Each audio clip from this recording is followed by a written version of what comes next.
We've all been jungle diffed one point or another, and the question we asked was, how did the enemy jungler control the game so easily? And how can I do that as well? We've seen challenger junglers play, you've all been against high elo smurfs, and effectively, no matter what you know about carrying as a ganking jungler or farming jungler, these things don't matter if you can't control the game. Now, if this Xin Zhao is 75% KP that we're gonna watch, you're thinking, well, he must have controlled the game, yes? No, the Jax did, and he did it with even higher KP. And in order for this to happen, you need to understand 4 very important fundamentals that you need to have for Season 15. This changes every year because certain things are just more important than others, and in this one, it's really about your risk assessment.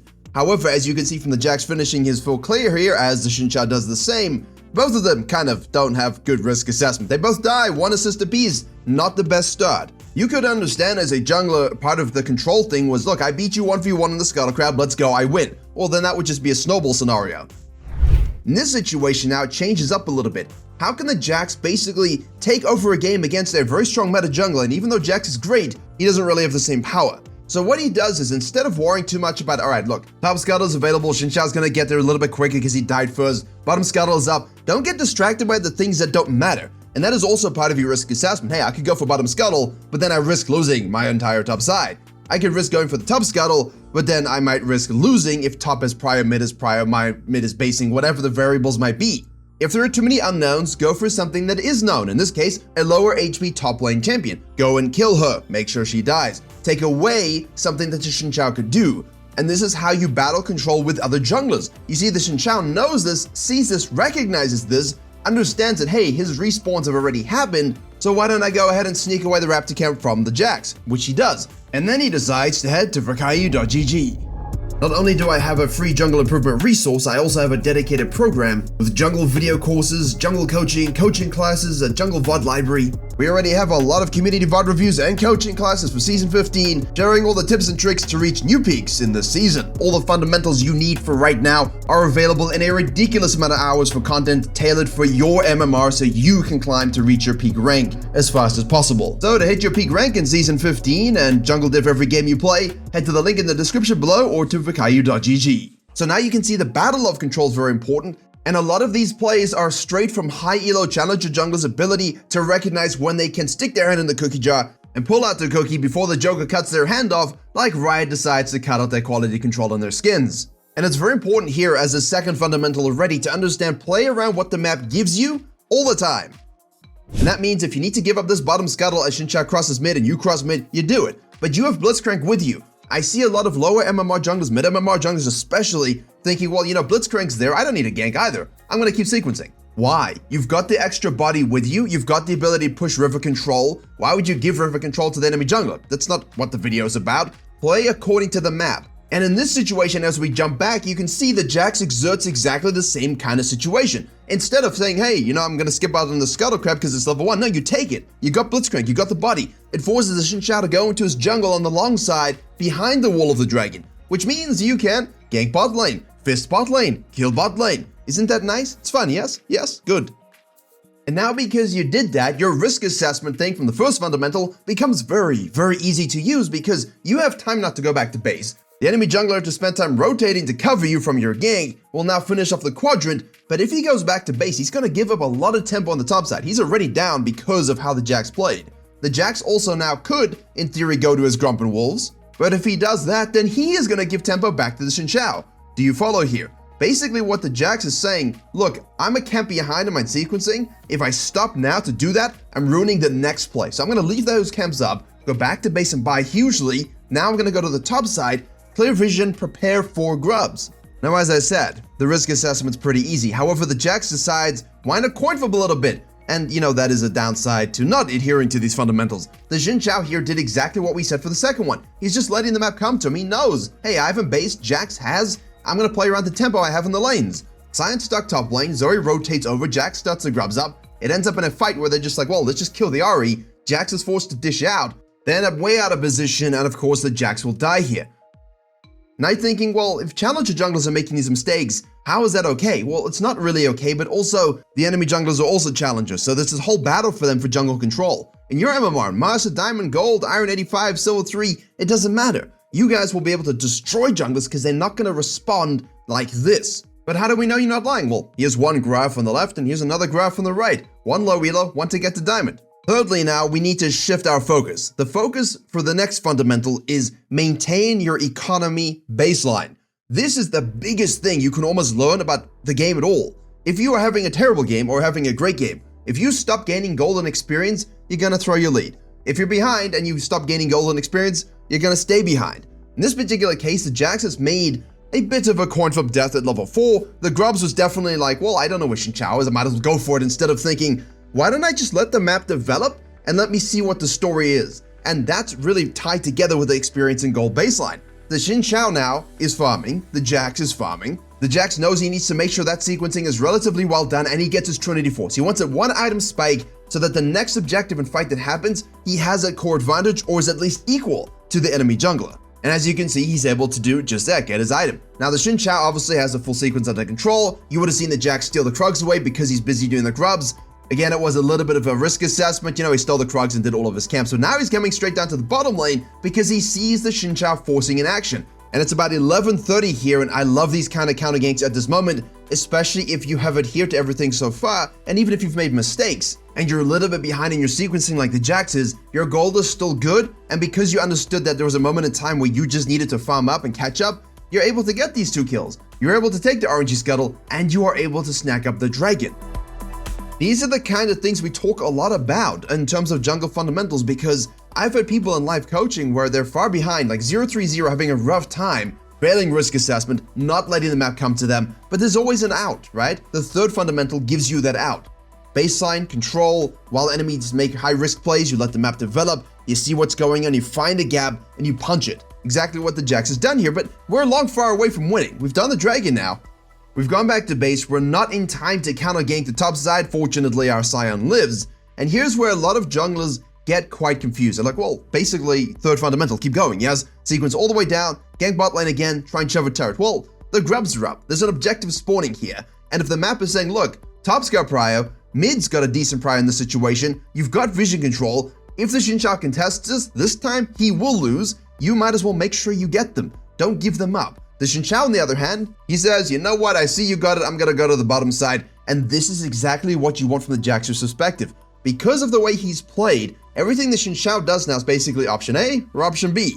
And we make a play countering that based upon what we see and based upon what he does. We're sitting back and enjoying this show while having a 20 CS deficit. I understand that, but you all know I prefer to sequence and have a 20-30 CS lead myself. But the most important thing about that is don't get locked into farming when the control of the game means sometimes you have to ditch a little bit of it. The Xin Zhao's got a lead because he ain't got no other choice. You'll see he moves to the bottom side. The Jax is also going to do exactly that same thing. And here's where the fourth fundamental is quite tough. You want to mirror the pressure, you don't want to be baited, and you want to know when to use your lead. That sounds like, well, that's 3 different things. No, the 3 parts of the same fundamental. In this situation, you see it. The Jax has some of his team die because they're out of position, and the Nautilus is there with the Xin Zhao. Grabs a kill, no stress. Finishes off whatever camps he can, looks up at the map. If he sees something for him to do, a pick to make, a fight to rotate to, go for it. If not, he can always finish off his sequence to the top side, right? He can go walls, Raptors will be up, Krugs. He can slide into the 60-minute Herald. We're showing it on the map. Yeah, we can do that. But if we see the action here down on the bottom side to match the pressure of the Xin Zhao, you must. Because you get the kills, you get the picks, he doesn't think you're still here, you kill him also, and now you can shove into a turret. These are the situations you want around 15, 16, 17 minutes. You want 2 great macro options. One of them is just simply go, well, there's nothing I can do here, but I can go take a lot of cool stuff on the other side while I look at the pressure of the map. Or 2, well, the pressure's here, the action's now, and I need to match it at this moment in time. If you don't know if you should have stayed here as the Jax or sequenced to the top side as the Jax in your games, that's the problem. So nail this in your VOD review. Look at it.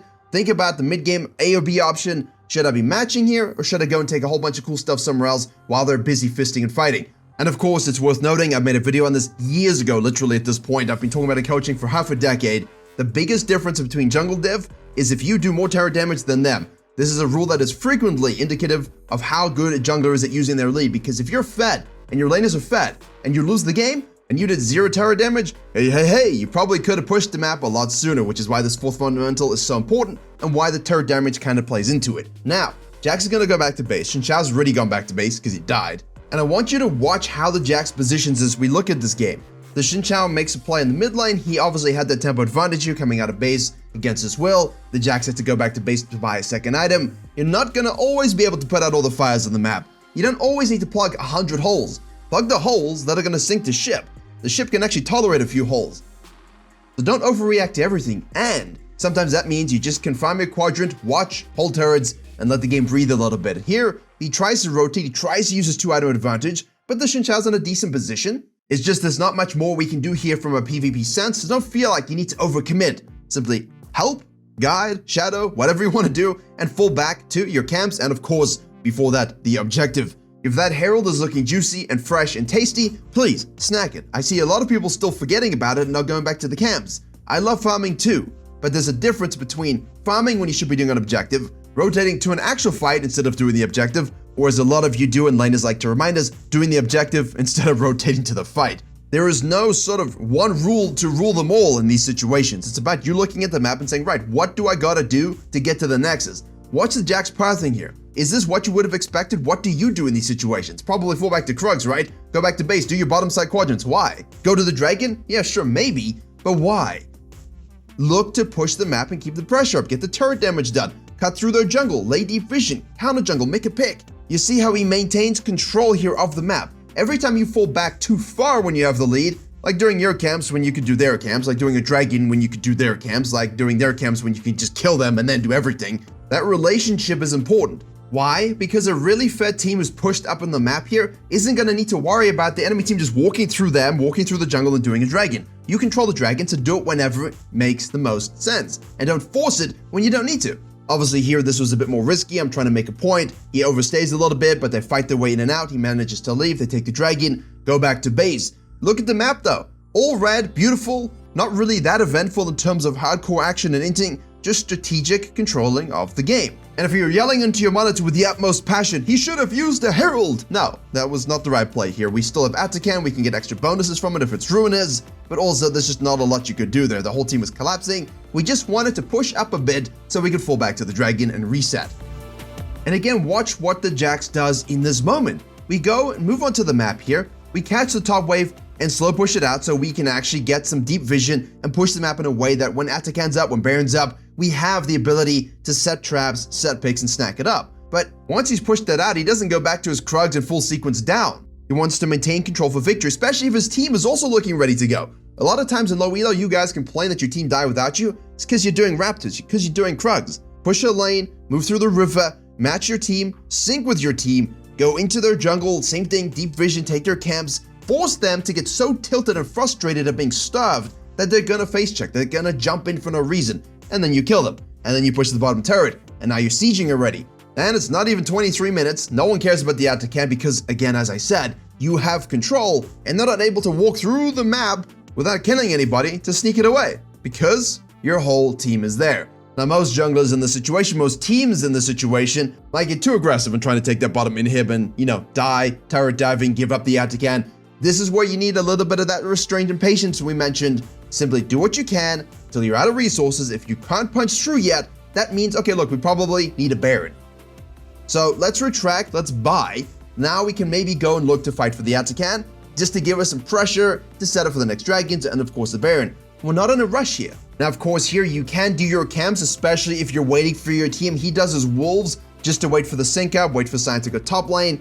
Here, if you have time, because maybe your team did die, and you can just do a full sequence down before Atakan, and they aren't taking it, go for it. If you can take the Wolves and the Grump, go for it. It's really about doing whatever camps you can do before your team is ready, and then you group up again to go for the next objective. Deep vision here, waves pushed up, we snack the Atakan. Now, I would like to say, okay, next up here, we can go to the mid lane, we can push the waves up, we can sync up with top, push that up, deep vision top side, will Baron, do Baron, etc. But most of the time, people get too concerned about that. You don't always need Baron to close. Likewise, you could always do Baron at 25 on the dot without waiting 14 years for the setup. And of course, one of your teammates is overpushed in the bottom lane, put themselves in a compromised position.